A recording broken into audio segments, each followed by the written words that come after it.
क्या आपने कभी सोचा है कि एफडी का भी कोई ऑल्टरनेटिव हो सकता है? और अगर मैं आपको बताऊं कि म्यूचुअल फंड में एक ऐसी कैटेगरी भी है जो एफडीज का ऑल्टरनेटिव ही नहीं बल्कि एफडी से काफ़ी बेहतर ऑप्शन माना जाता है। दोस्तों, मैं बात कर रहा हूं लिक्विड फंड्स की, जिसका यूज़ करके भारत के लाखों करोड़ों इन्वेस्टर्स अपनी इन्वेस्टमेंट्स पर एफडी से भी ज़्यादा बेनिफिट ले रहे हैं। क्या आप लिक्विड फंड्स शब्द पहली बार सुन रहे हैं? और अगर हाँ, तो ये वीडियो आपके लिए है, क्योंकि आज हम इस वीडियो में आपको लिक्विड फंड्स के बारे में छोटी सी छोटी जानकारी देने वाले हैं, जिसे सुनकर आप यही कहोगे, पहले किसी ने क्यों नहीं बताया। अफसोस ना करें, क्योंकि हिंदी में कहावत है ना, देर आए दुरुस्त आए।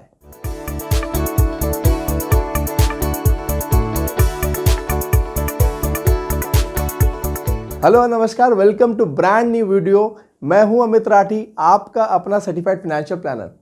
सबसे पहले समझते हैं कि लिक्विड फंड्स होते क्या है। लिक्विड फंड्स भी एक तरह के म्यूचुअल फंड्स होते हैं, लेकिन लिक्विड फंड्स में एक डिफरेंस होता है। आप जब भी म्यूचुअल फंड्स के बारे में सोचते हैं तो आपके दिमाग में स्टॉक्स और दूसरे इंस्ट्रूमेंट्स में इन्वेस्टमेंट से जुड़ी चीज़ें आती होगी, लेकिन लिक्विड फंड्स में ऐसा नहीं होता है। लिक्विड फंड्स केवल शॉर्ट टर्म डेब्ट्स में इन्वेस्ट करते हैं, जैसे कि हाई रेटिंग वाले बॉन्ड्स और गवर्नमेंट सिक्योरिटीज़, जो कि काफ़ी सेफ होते हैं। समझने के लिए मान लीजिए कि एक कंपनी की वर्किंग कैपिटल को ध्यान में रखते हुए केवल 3 महीने के लिए कुछ पैसे की ज़रूरत है, तो वो कंपनी एक बॉन्ड लॉन्च करती है, जिसमें वो 3 महीने के लिए लिक्विड फंड्स के पैसे लेती है और 3 महीने के बाद इंटरेस्ट के साथ वापस लौटा देती है। हर लिक्विड फंड्स के पोर्टफोलियो में वो बॉन्ड्स होते हैं जिसकी एवरेज मैच्योरिटी मैक्सिमम 91 डेज की होती है। क्योंकि ये इन्वेस्टमेंट बहुत ही शॉर्ट टर्म के लिए होती है, फंड्स की सेफ्टी का अनुमान लगाना काफ़ी आसान हो जाता है। लेकिन आपके लिए इन्वेस्टमेंट का कोई मैक्सिमम टाइम पीरियड नहीं होता है और आप सालों सालों तक एक ही लिक्विड फंड्स में इन्वेस्टेड रह सकते हैं। पर आप लिक्विड फंड्स को शॉर्ट टर्म रिक्वायरमेंट के लिए यूज़ करें तो बेहतर है। लिक्विड फंड्स के फंड मैनेजर हर शॉर्ट टर्म इन्वेस्टमेंट पीरियड के बाद एक नया डेब्ट इंस्ट्रूमेंट में इन्वेस्ट कर देते हैं और ये साइकिल ऐसे ही चलता रहता है। उम्मीद करता हूं कि आपको लिक्विड फंड्स के बारे में बेसिक जानकारी तो मिल ही गई होगी। चलिए अब हम इनका एफडी के साथ कंपैरिजन करते हैं। सबसे पहले हम कंपेयर करते हैं इंटरेस्ट रेट को लेकर।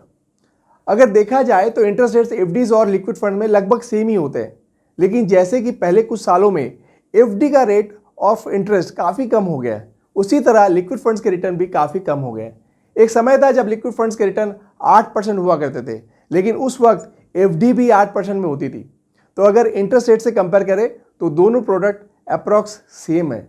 पर अगर हम बात करें सेफ्टी की, तो एफडी 100% सिक्योर्ड है अप टू 5 लाख, क्योंकि 5 लाख तक का इंश्योरेंस इन्वेस्टर को रिजर्व बैंक देती है अपनी subsidiary deposit insurance and credit guarantee corporation के द्वारा। अगर बैंक में कुछ प्रॉब्लम आ जाए तो आपके 5 लाख टोटली सिक्योर्ड है। 5 लाख के ऊपर आपका पैसा रिस्क में है। वहीं लिक्विड फंड्स भी काफ़ी ज़्यादा सेफ होते हैं, पर यहाँ आपको कोई गारंटी नहीं है। लेकिन एफडीज की तरह पूरी तरह से सेफ नहीं होते, उनके साथ थोड़ा रिस्क तो जुड़ा ही होता है। लेकिन आप समझकर सही लिक्विड फंड में इन्वेस्ट करते हैं तो कोई रिस्क नहीं है। अब बात करते हैं सबसे इंपॉर्टेंट चीज़ जिसकी वजह से लिक्विड फंड्स एफडी से एक बेटर ऑप्शन होता है ऑलमोस्ट हर इन्वेस्टर के लिए, वो है फ्लेक्सिबिलिटी। अगर आप इन्वेस्टमेंट करने के 7 दिन पहले अपने फंड्स विड्रॉ करते हैं तो आपको कोई पेनल्टी नहीं देनी पड़ेगी, और 7 दिन पहले भी अगर आप विड्रॉ कर रहे हैं तो बहुत ही कम पेनल्टी देनी पड़ती है। इस पेनल्टी को म्यूचुअल फंड में एग्जिट लोड कहते हैं, पर अगर हम कंपेयर करें एफडी के साथ तो वहाँ पेनल्टी बहुत ज़्यादा है और शॉर्ट टर्म एफडीज के रिटर्न्स लिक्विड फंड से कम है। तो फ्लेक्सिबिलिटी के हिसाब से लिक्विड फंड्स एक बेहतर ऑप्शन है। चलिए अब बात करते हैं एक्सपेंस रेशियो की, क्योंकि ये देखना बहुत ही ज़रूरी है कि लिक्विड फंड्स में रिटर्न्स पाने के लिए आपके इन्वेस्टमेंट में से कितना पैसा खर्च किया जाएगा। लिक्विड फंड्स इस केस में बहुत ही बेनिफिट्स देते हैं, क्योंकि सेबी ने एक्सपेंस रेशियो की मैक्सिमम लिमिट को डिफाइन कर दिया है, जो है 1.05%। पर एक्चुअल में लिक्विड फंड्स के एक्सपेंस रेशियो ना के बराबर ही होते हैं। अब बात करते हैं सबसे इंपॉर्टेंट मैटर, जो है टैक्स सेविंग्स। जब भी हम रिटर्न्स की बात करते हैं तो हमें परसेंटेज दिखा दिया जाता है, लेकिन हमें हर वक्त ये देखना चाहिए कि अपने पास रियल टर्म में पैसे कितने आए। अगर रिटर्न्स के बाद अगर उन रिटर्न्स पे टैक्स काट दें तो आफ्टर टैक्स रिटर्न्स काफ़ी कम हो जाता है। इसलिए जब भी किसी प्रोडक्ट में इन्वेस्ट करें तो हमें प्रॉफिट पे टैक्स कितना देना पड़ेगा, ये भी ध्यान देना चाहिए। लिक्विड फंड्स और एफडी में सबसे ज़्यादा टैक्स एफिशिएंट कौन है? चलिए देखते हैं स्क्रीन पर। मान लीजिए कि आपने 1 लाख लिक्विड फंड्स में इन्वेस्ट किया और 1 लाख का एफडी, और दोनों में आपको मिलेंगे 5% इंटरेस्ट। तो 3 साल बाद आपको दोनों प्रोडक्ट में मिलेंगे 1,15,000 रुपये। पहले साल का ब्याज 5,000, दूसरे साल का ब्याज 5,000 और तीसरे साल का ब्याज 5,000। तो टोटल ब्याज हो गए 15,000। उसके ऊपर प्रिंसिपल, मतलब टोटल हो गए 1,15,000 जो आपको दोनों ही प्रोडक्ट में मिलेंगे। यहाँ तक तो सही है, कहीं कोई दिक्कत नहीं है। अब आते हैं इंटरेस्टिंग कैलकुलेशंस में। सरकार कहती है कि अगर आपने डेब्ट फंड्स और लिक्विड फंड्स में अपना इन्वेस्टमेंट किया है तो आपको आफ्टर इन्फ्लेशन जितना पैसा कमाई हुआ है उस पर आपको भरने हैं 20% टैक्स। पर एफडी में जितना आपने कमाया उस पर भरना है पूरा टैक्स, जो आपके टैक्स स्लैब के हिसाब से बनता है। अब मान लीजिए कि इन्फ्लेशन 4% चल रहा है और 3 साल में आपकी परचेस कॉस्ट में अगर इन्फ्लेशन को जोड़ दूं तो आपकी कॉस्ट हो जाएगी 1,12,000 रुपये 4% के हिसाब से। ये 1,12,000 हो गए आपकी नई परचेस्ड कॉस्ट और आपको मिले 1,15,000 रुपये। तो balance 1,15,000 sale value minus 1,12,000 purchase cost. तो profit after adjustment of inflation हो गई 3,000 रुपये। अब इन 3,000 पर आपको देने हैं 20% टैक्स। उस हिसाब से टैक्स बनते हैं 600 रुपये, मात्र 600 रुपये। इस तरह आफ्टर टैक्स आपके नेट इंटरेस्ट इनकम हुआ 14,400 रुपये। वहीं एफडी इनकम पर टैक्स आपको भरना होगा टैक्स स्लैब के हिसाब से। अब मान लीजिए आप 30% टैक्स स्लैब पे है तो आपको आपकी एफडी के कमाई पर 30% टैक्स भरना होगा। इस एग्जाम्पल में आपको एफडी में इंटरेस्ट मिले 15,000, अब उसमें कटेंगे 30% जो है 4,500 रुपये।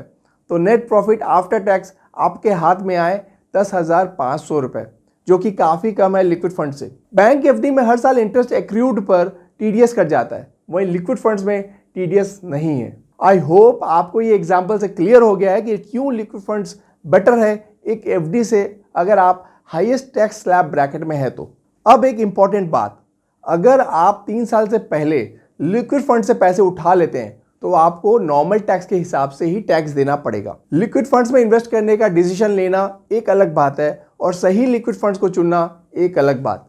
सबसे कॉमन और बड़ी मिस्टेक जो इन्वेस्टर्स लिक्विड फंड सेलेक्ट करने के वक्त करते हैं वो है पास्ट रिटर्न्स के हिसाब से इन्वेस्ट करना। लिक्विड फंड्स का ऑब्जेक्टिव्स बड़े रिटर्न्स लेना नहीं होता है, बल्कि अपनी इन्वेस्टमेंट से सेफ्टी के साथ शॉर्ट टर्म रिटर्न्स लेना होता है। लिक्विड फंड्स में 8 से 10% रिटर्न्स कॉमन नहीं है और ये करने वाले फंड्स अक्सर रिस्की डेब्ट इंस्ट्रूमेंट में इन्वेस्ट करते हैं। हर कंपनी और इन्वेस्टमेंट एक रेटिंग पर होती है और आपको ये चेक कर लेना चाहिए जिस फंड में आपका इन्वेस्टमेंट हो रहा है वो सिर्फ गवर्नमेंट बॉन्ड्स या फिर AAA रेटेड इन्वेस्टमेंट्स में ही इन्वेस्ट कर रहा है। अगर कोई फंड BBB या कम रेटेड इंस्ट्रूमेंट्स में इन्वेस्ट करता है तो उसके रिटर्न ज़्यादा हो सकती है, लेकिन रिस्क भी उसमें ज़्यादा होंगे, इसलिए आपको वो फंड अवॉइड करना चाहिए। अगर आपको ज़्यादा रिटर्न चाहिए तो आप अपने फिनेंशियल गोल के हिसाब से इक्विटी म्यूचुअल फंड में इन्वेस्ट कर सकते हैं। उसी के साथ ये भी चेक करना चाहिए कि फंड मैनेजमेंट कंपनी का पुराना रिकॉर्ड कैसा है और फंड मैनेजर अच्छा होना चाहिए। उम्मीद करते हैं कि ये वीडियो आपको फाइनेंशियल प्लानिंग और एक्स्ट्रा रिटर्न्स लेने और पैसे बचाने में मदद करेगी। और अगर आपको ये वीडियो पसंद आई तो इसे ज़रूर लाइक कीजिए और कमेंट्स में हमें बताइए कि आपको कौन सी टिप्स सबसे अच्छी लगी। अगर आपने अभी तक हमारे चैनल को सब्सक्राइब नहीं किया तो जल्दी करें, ताकि हम अपना नेक्स्ट वीडियो जब भी अपलोड करें तो सबसे पहले आपको पता चले। साथ ही वीडियो को शेयर करना मत भूलिए, इन सबसे हमें अच्छी अच्छी वीडियोस बनाने का मोटिवेशन मिलता है। और अगर आपको लिक्विड फंड्स के बारे में और जानकारी चाहिए तो नीचे दिए हुए नंबर पर हमारे एसेट गुरु से बात कर सकते हैं, ये हमारे वेबसाइट चेकआउट कर सकते हैं जिसका लिंक हमने डिस्क्रिप्शन में दिया हुआ है। मिलते हैं आपको अगली वीडियो में। इस वीडियो को देखने के लिए हमारी तरफ से आपको बहुत बहुत धन्यवाद। और हाँ, इन्वेस्ट करें, खुश रहें।